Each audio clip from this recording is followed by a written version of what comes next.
Getting stuck is a rite of passage. Whether you're stuck in snow, sand, or mud, recovery is something that must happen. The real question, however, is are you ready to get out? In this video, we're going to go over the essential gear that you need for a safe, smart towing recovery, plus some helpful tips to make sure you don't turn a bad day into a worse one. Now, before we actually get into the gear of this video, we're going to have to locate some of the recovery points on your vehicle. These are reinforced hook or loop spots built into your frame. This does not mean that your bumper or your hitch should be used for recovery. Always make sure they're rated before you try. Don't be that person to try and recover your vehicle by, putting the rope around the axle or something. That does not end well. Just as an example of what could happen if you don't put it on the right spot, here's a video. Yeah, I don't think you want that to be you. Proper recovery points are what makes everything in this video that we're going to talk about possible, so it's always good to make sure and know where yours are. Without them, you're just basically accessorizing your breakdown, and let's be honest, let's not be that person. You can invest in aftermarket recovery hooks or install rated anchor points to your vehicle if it doesn't come with them stock. You cannot use recovery gear properly if you do not have a safe spot to hook it up to. Now that we have the groundwork laid out, let's go to our first item, the recovery strap. This is a recovery strap, and it is the cornerstone of your recovery kit. It's not a ratchet strap, and it's not a tow rope. This is a nylon strap designed to stretch under load, which helps generate kinetic energy to free a stuck vehicle. The stretch acts like a slingshot, not in a dangerous way, but in a controlled way that helps break suction in mud or build momentum in snow. When you pair it with proper anchor points and shackles, it's an incredibly effective solution to getting out of the mud. Making sure that you read the labels of the straps that you purchase is very important, because their weight ratings very much matter. You want a strap rated at least 2 to 3 times the weight of your own vehicle. When these straps are being used, there's a lot of tension on the line, and you don't want this to start snapping under no circumstance. That is exactly where things can get dangerous. If you pick the right strap, you have absolutely nothing to worry about. For example, if you have a vehicle that weighs 1 ton, you want a strap rated for 2 to 3 tons. It's very simple. Moving on to the next item, we have shackles, the second most important thing when it comes to recovery. Safe and strong connection is the root of it all when it comes to recovery. That's also why finding the right shackle is a no-brainer. Think of shackles as your recovery system's handshake. They are the link between your vehicle's recovery point and your recovery strap or winch line. Without them, you're trying to make critical connections with just rope knots or worse, just sheer hope. Bow shackles give you a little bit more angle flexibility.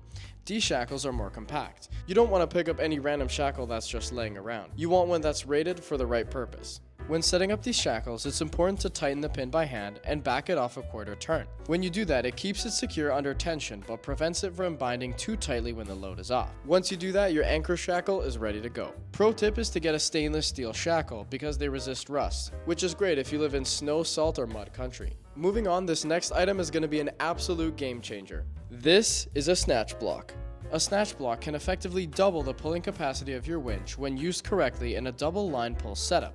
Let me explain. When you have a single line pull, the cable goes straight from the winch to the load and the full load on the winch. However, when you have a double line pull with a snatch block, the cable runs from the winch through the snatch block at an anchor back to the vehicle, and the winch carries only half the load. Let's say your winch is rated for 5,000 pounds. A snatch block can effectively let it handle up to 10,000 pounds by distributing the load between the winch and your recovery point on your vehicle. When paired with the right accessories, snatch blocks can easily be crowned one of the most useful things to have around in a recovery situation. Pair this with a tree saver and you'll be saving nature too. Moving on to the next item, we have good old trusty gloves. But don't sleep on these, they're actually really important. If anything, they're essential. Another essential to have in your recovery toolkit is a solid pair of gloves.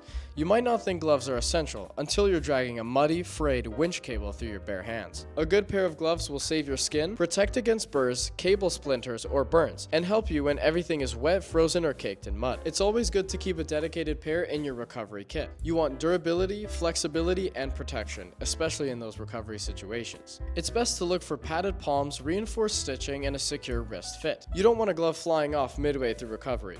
That would not be good. Spend a little more up front and these bad boys will last you way longer. All of this talk about recovery comes down to this final product, which is the winch. Winches are your solo rescue plan. Whether electric or manual, like this one, they allow you to pull yourself out when no one else is around. You can mount it to your bumper, your trailer, or carry a hitch-mounted version. This hand winch is lighter, more compact, and great for smaller vehicles or controlled pulls. They come in many different sizes and can handle varying weight ranges. A manual hand winch is not fast, but it works, especially when paired with a snatch block and tree savers to control load angles and boost capacity.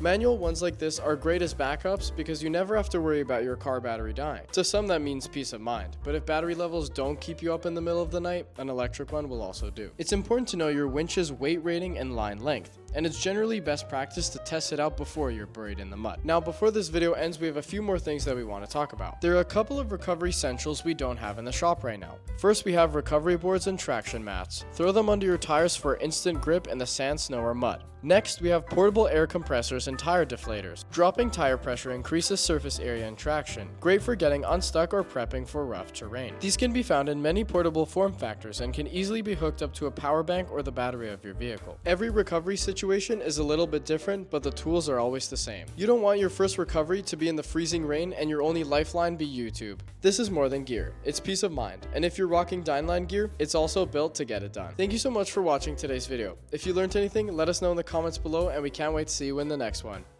See ya!